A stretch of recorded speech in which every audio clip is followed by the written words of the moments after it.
தாக்கூர் தலைமையிலான அமர்வு விசாரிக்கும் என்று சொல்லப்பட்டிருந்தது. தற்போது இந்த வழக்கு வேறு ஒரு அமர்விற்கு மாற்றப்பட்டிருக்கிறது. இது குறித்த விரிவான விவரங்களை டெல்லியில் இருக்கும் நம்முடைய செய்தியாளர் மனோஜிடம் கேட்கலாம்.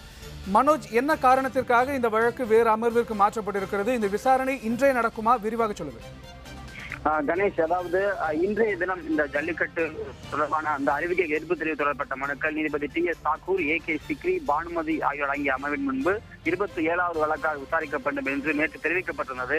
ஆனால் இன்றைய தினம் காலையில் ஜல்லிக்கட்டு தொடர்பாக ஆனந்த் குரோவர் அவர்கள் இந்த ஒரு மனுதாரர் தரப்பிலிருந்து வழக்கு தொடர்பாக கவனத்துக்கு கொண்டு வரும் பொழுது இந்த ஜல்லிக்கட்டு வழக்கினை நீதிபதி பானுமதி அவர்கள் ஏற்கனவே மதுரை உயர்நீதிமன்றத்தில் அவர்கள் நீதிபதியாக இருந்த பொழுது விசாரித்ததாகவும், எனவே தற்பொழுது இந்த வழக்கை அவரே மீண்டும் விசாரிக்க முடியாது என்று அவர் வழக்கில் இருந்து தன்னை விடுவித்துக் கொண்டார். இதனால் தற்பொழுது வழக்கானது நீதிபதிகள் தீபக் மிஸ்ரா, NV ரமணா ஆகியோர் அடங்கிய அமர்வுக்கு மாற்றப்பட்டிருக்கிறது.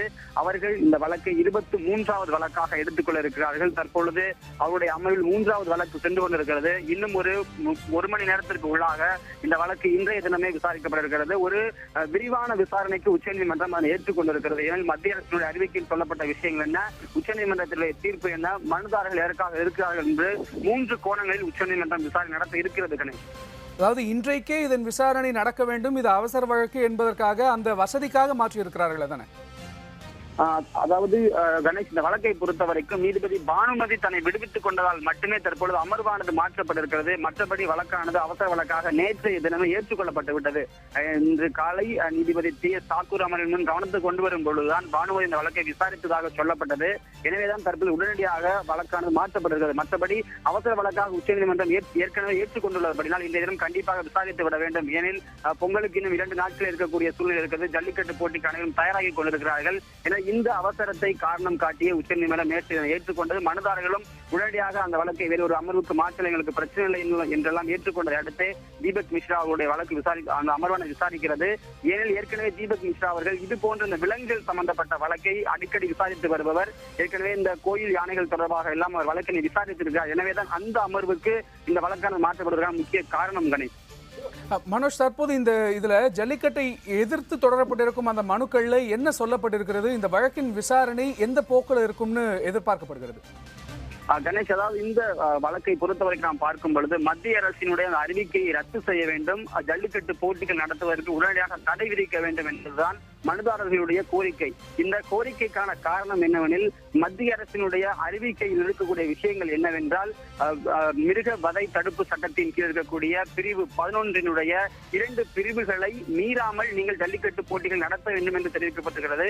ஆனால் அந்த 2 பிரிவுகளுமே மீறப்பட்டதால் தான் உச்சநீதிமன்றமானது இந்த ஜல்லிக்கட்டு போட்டிக்கு தடை விதித்தது. ஏற்கனவே ஒரு பிரிவுகள் மீறப்படுகிறது என்று தெரிந்திருந்தும் மத்திய அரசு அந்த பிரிவை மீற வேண்டாம் என்று ஏதோ ஒரு அறிவுரையை சொல்வது போல சொல்லி ஜல்லிக்கட்டு போட்டி அனுமதித்திருக்கிறது. இது முழுக்க முழுக்க உச்சநீதிமன்ற தீர்ப்புக்கு எதிரானது. அது மட்டுமல்லாது ஒரு காட்சிப்படுத்த தடை விதிக்கப்பட்ட விலங்குகள் பட்டியலில் இன்னும் காளைகள் இருக்கிறது.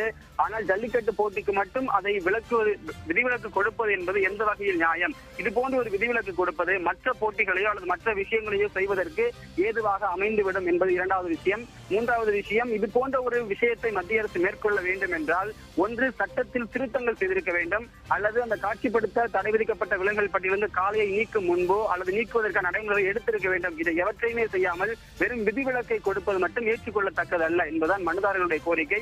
அது மட்டுமல்லாது பாரம்பரியம் என்று சொல்லக்கூடிய விஷயங்கள் அனைத்துமே வாதங்களாக உச்சநீதிமன்றத்தில் வைக்கப்பட்ட பொழுது அந்த அனைத்து விஷயங்களையுமே உச்சநீதிமன்றம் தள்ளுபடி செய்திருக்கிறது. எனவே புதிதாக பாரம்பரிய விளையாட்டு என்பதற்காக நாங்கள் அனுமதிக்கிறோம் என்று சொல்வதை எல்லாம் உச்சநீதிமன்றம் ஏற்கக்கூடாது என்பது மனுதாரர்களுடைய கோரிக்கை. கணேஷ், அதே நேரம் எதிர்த்தரப்பிலிருந்து சொல்லப்படுவது இது மத உணர்வுகளோடு சம்பந்தப்பட்ட ஆயிரக்கணக்கான ஆண்டுகளாக நடைபெற்று வருகின்ற ஒரு பாரம்பரியம், இதை நீங்கள் முறைப்படுத்தலாம், இதை வேண்டாம் என்று சொல்வதை விட நீங்கள் முறைப்படுத்தலாமே அப்படின்னு சொல்றாங்க.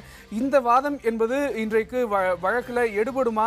இதன் என்ன எதிர்பார்ப்புகள் இருக்கிறது? இந்த வழக்கின் விசாரணையில் இன்று என்ன நடக்கும் என்று எதிர்பார்க்கப்படுகிறது? கணேஷ், அதாவது இந்த வழக்கை பொறுத்த வரைக்கும் மூத்த வழக்கறிஞர்களுடன் நான் பேசும் பொழுது இதில் சட்ட ரீதியிலான பல பிரச்சனைகள் இருக்கிறது. எனவே உச்சநீதிமன்றம் காலமாக ஒரு தடை விதிப்பதற்கு வாய்ப்பு இருக்கிறது என்று தெரிவித்திருக்கிறார்கள். ஆனாலும் மத்திய அரசிடமிருந்து சில குறிப்பிடத்தக்க வாதங்களை வைக்கும் பொழுது அந்த இடைக்கால தடையை பெறாமல் தவிர்க்க முடியும். அதாவது இந்த போன்ற ஜல்லிக்கட்டு போட்டிகளில் மிருக வதை என்பது கிடையவே கிடையாது, அல்லது நாங்கள் கொடுத்திருக்கக்கூடிய அந்த வரையறைகளுக்கு உட்பட்டு அந்த போட்டிகள் நடக்கும் பொழுது மிருக வதையானது முழுவதுமாக தடுக்கப்படும் என்றெல்லாம் மத்திய அரசுடைய சார்பிலிருந்து உறுதிகள் கொடுக்கலாம். அல்லது இப்போதைக்கு நாங்கள் கொடுத்திருக்கக்கூடிய அனுமதியானது அடுத்த சட்ட திருத்தத்தை மேற்கொள்வதற்கான ஒரு வழி, எனவே நாங்கள் சட்ட திருத்தத்தை மேற்கொள்வோம் என்ற ஒரு உறுதியும் கொடுக்கும் பொழுது உச்சநீதிமன்றம் அதை ஏற்றுக்கொள்ள வாய்ப்பு இருக்கிறது. அல்லது இந்த மிருகவதை தடுப்பு சட்டத்தில் இருக்கக்கூடிய இந்த பிரிவுகளுடைய அடிப்படையில் இந்தந்த விஷயங்கள் நடக்கவே நடக்காது, அதாவது மிருகவதை சம்பந்தப்பட்ட விஷயங்கள் நடக்கவே நடக்காது என்பது போன்ற சில விஷயங்களை மத்திய அரசு அந்த சில நிபந்தனைகளோடு தெரிவிக்கும் பொழுது அதை நீதிமன்றம் ஏற்றுக்கொள்ளலாம். ஆனாலும் கூட அதிகபட்சமாக இடைக்கால தடை விதிக்கப்படுவதற்கு வாய்ப்புகள் இருக்கிறது என்பதுதான் அனைத்து விதமான மூத்த வழக்கறிஞர்களுடைய கருத்தாக இருக்கிறது. கணேஷ், இந்த வழக்குல காட்சிக்கு உட்படுத்தக்கூடாத விலங்குகளின் பட்டியல்ல காளைகளை கடந்த 4 ஆண்டுகளுக்கு முன்னாடி சேர்த்தாங்க. அதனைத் தொடர்ந்துதான் உச்சநீதிமன்றம் ஜல்லிக்கட்டிற்கு தடை விதித்திருந்தது. இந்த வழக்கு கடந்து வந்த பாதையை இதன் பின்னணியை விளக்கி சொல்லுங்கள். கணேஷ், அதாவது இந்த வழக்கானது ஒரு 10 ஆண்டுகளுக்கு முன்பாக மதுரை உயர்நீதிமன்றத்திலே தொடுக்கப்பட்டது. ராதாராஜன் என்பவர் தொடர்ந்திருந்தார் அந்த வழக்கை. அதற்கு பிறகு தமிழக அரசானது இது சம்பந்தமாக ஒரு அவசர சட்டத்தை கொண்டு வந்து அந்த அவசர சட்டத்தின் மூலமாக ஜல்லிக்கட்டு போட்டிகளை நடத்தி வந்தது.